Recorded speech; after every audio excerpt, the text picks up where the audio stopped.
So another thing that stood out to me as I was reading the story of King Nebuchadnezzar is the fact that we really were created to worship. So King Nebuchadnezzar, God is humbling him in this story in Daniel, and he's lost his sanity, and he's like being weird. He's a beast now, and he's doing a lot of weird stuff.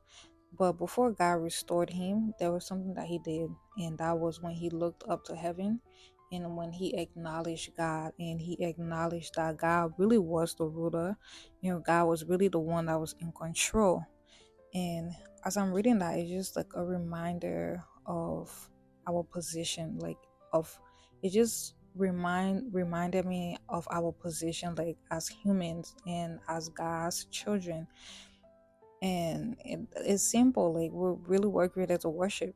I feel like we forget that sometimes, and we think that we're supposed to be chasing money, we're supposed to be chasing the next goal, we're supposed to be chasing fame, we're supposed to be chasing all these things, and we really forget like why we were created, and that's really to worship.